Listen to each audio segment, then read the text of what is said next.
بسم اللہ الرحمن الرحیم۔ السلام علیکم ورحمۃ اللہ۔ ربیع الاول کا مہینہ شروع ہونے میں 1 یا 2 دن باقی ہیں، زیادہ سے زیادہ 3 دن ہوں، اس لیے ہم 2 یا 3 وظائف ربیع الاول کے مہینے کا آغاز کے حساب سے اپلوڈ کریں گے۔ ربیع الاول کا چاند دیکھ کر آپ نے یہ وظیفہ کرنا ہے۔ چاند دیکھنے سے مراد کیا ہے؟ سب سے پہلے میں یہ عرض کر دوں تو چاند دیکھنے سے مراد یہ ہے کہ چاند نظر آنے کی آپ کو اطلاع مل جائے۔ جب آپ کو اطلاع مل جائے چاند نظر آ گیا ہے، آپ نے اس عمل کو کر لینا ہے، یہ مطلب ہوتا ہے چاند دیکھنے۔ لیکن اگر آپ چاند نہ دیکھ سکتے ہوں تو الگ بات، لیکن اگر دیکھ سکتے ہوں تو سنت ہے نیا چاند دیکھنا، تو آپ کوشش کریں نظر آ جائے، مسنون دعا پڑھیں، اور اگر اطلاع ملے پھر بھی مسنون دعا سنت کی نیت سے ضرور پڑھ لینی چاہیے۔ برکتوں والا مہینہ ہے، آقا پاک صلی اللہ علیہ وسلم جس مبارک ماہ میں اس دنیا میں تشریف لائے، اور میں یہ بات عرض کرتا چلوں کہ نبی علیہ السلام کی وفات کے وقت، آپ صلی اللہ علیہ وسلم کی پیدائش کے وقت صحابہ موجود نہیں تھے، اور کیلنڈر کے حساب سے پیچھے جایا جائے تو 9 یا 10 تاریخ ربیع الاول کی بنتی ہے نبی علیہ السلام کی پیدائش کی۔ اکثر علماء، وہ کسی بھی مکتبہ فکر سے ہیں، اکثر علماء کا یہ ماننا ہے کہ 9 ربیع الاول نبی علیہ السلام کی تاریخ پیدائش ہے۔ 12 ربیع الاول آقا پاک صلی اللہ علیہ وسلم کے پاس 1.25 لاکھ صحابہ تھے، اور 12 ربیع الاول ہر حدیث کی کتاب میں، ہر عالم کی کتاب میں 12 ربیع الاول وفات کا دن ہے۔ یہ بات طے ہے، یہ بات 100% کنفرم ہے۔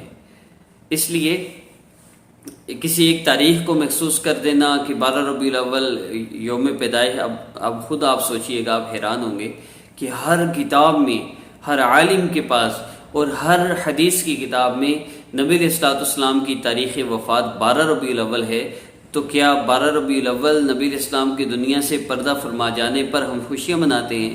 کیا ان کی وفات پہ خوشیاں منائی جا رہی ہیں؟ دیکھیے، میلاد سے کوئی منع نہیں کرتا۔ میلاد کیا ہے؟ میلاد اگر آقا پاک صلی اللہ علیہ وسلم کا تذکرہ ہے، میلاد اگر آپ صلی اللہ علیہ وسلم کی بات ہے، میلاد اگر آپ صلی اللہ علیہ وسلم پر درود پاک پڑھنا ہے، میلاد اگر آقا پاک صلی اللہ علیہ وسلم کی مبارک زندگی کے مطابق زندگی بنانے کی کوشش کرنا ہے تو پھر منانا جائز ہے۔ اگر میلاد سے مراد صرف جھنڈیاں لگا دینا، میلاد سے مراد صرف ڈیکوریشن کر دینا اور سارا بازار بھرا پڑا ہے، اسی بازار کی مسجد خالی پڑی ہے، تو یہ میلاد نہیں ہے، یہ صرف دکھاوا ہے۔ یہ وہ دکھاوا ہے جو آج کل ہم عمومی طور پہ اپنے آپ کو بھی دکھا رہے ہیں۔ دیکھیے، اصل میلاد منانا ہے تو نیت کریں۔ اگر آپ مرد ہیں تو اصل میلاد منانا ہے تو نیت کریں، اس ربیع الاول کے مہینہ سے، آغاز سے ہی آپ داڑھی نہیں کٹوائیں گے۔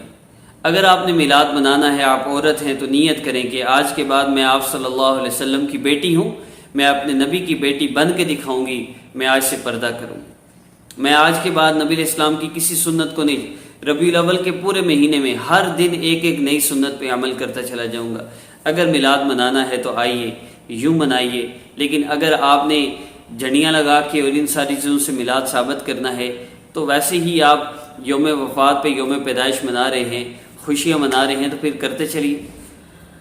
لیکن اصل مسئلہ منع کرنے کا یہ ہے، یہ ہم نہیں منع کرتے اگر آپ نے نبی علیہ السلام کے لیے ڈیکوریشن کرنی ہے، جو بھی کرنی ہے، میں آپ کو منع نہیں کرتا، لیکن آپ مجھے صرف اتنا بتائیے کہ ان چیزوں میں لگ کر جب سے ہم مسلمان 650 ہجری کے قریب مظفر کوکری، یہ پہلا بادشاہ تھا جس نے میلاد منایا، اس سے پہلے نہ تابعین نے، نہ تبع تابعین نے، نہ صحابہ نے، کسی نے بھی نہیں منایا، تو پھر کیوں ہم ان چیزوں کے پیچھے پڑیں؟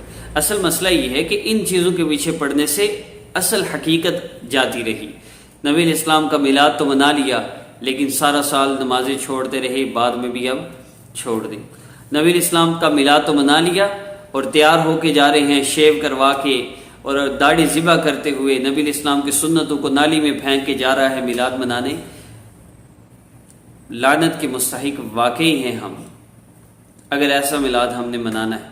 اگر کوئی منانا چاہتا ہے میلاد تو یوں منائیے کہ آپ صلی اللہ علیہ وسلم کی ہر سنت پر عمل کرنا شروع کر دیجیے۔ ربیع الاول کا چاند دیکھ کر جب آپ اس عمل کو کریں گے، اس نیت کے ساتھ کہ آج کے بعد میں نے نبی علیہ السلام کی کسی سنت کو نہیں چھوڑنا، فضولیات کو چھوڑ دینا ہے، پھر آپ جب اس عمل کو کریں گے، اس نیت کا ہی آپ کو بہت بڑا فائدہ ہوگا۔ کرنا آپ نے کیا ہے، آپ نے 2 رکعت نفل مغرب کی نماز کے بعد حاجت کی نیت سے پڑھنے ہیں. اس کے بعد آپ نے 33 مرتبہ صلی اللہ علیہ سیدنا محمد، آقا پاک صلی اللہ علیہ وسلم پر درود پاک پڑھنا ہے 33 مرتبہ. صلی اللہ علیہ سیدنا محمد صلی اللہ علیہ وآلہ وسلم. صرف صلی اللہ علیہ وآلہ وسلم بھی پڑھ سکتے ہیں، کوئی بھی درود پاک پڑھ سکتے ہیں، درود ابراہیمی بھی پڑھ سکتے ہیں. 33 مرتبہ آپ نے پڑھنا ہے. اس کے بعد آقا پاک صلی اللہ علیہ وسلم، تمام انبیاء، تمام صحابہ، تابعین، تبع تابعین اور تمام مسلمانوں کو اس کا اجر ہدیہ کریں، اور پھر اللہ رب العزت سے دعا کر لیجیے. انشاءاللہ جو دعا آپ کریں گے آپ کی وہ دعا قبول ہوگی، آپ کی وہ حاجت پوری ہوگی. کوئی بھی مشکل پریشانی ہے، کوئی بھی مسئلہ ہے، کوئی بھی ٹینشن ہے، کوئی بھی تکلیف ہے، آپ اس عمل کو کریں، انشاءاللہ آپ کا وہ مسئلہ حل ہوگا. مزید انشاءاللہ اسلامک ہب آفیشیل پر ویڈیوز اپلوڈ ہوں گی. عمل کی اجازت کے لیے ہمارے چینل کو سبسکرائب کر لیجئے، اور نیکسٹ ویڈیو میں ملاقات ہوگی.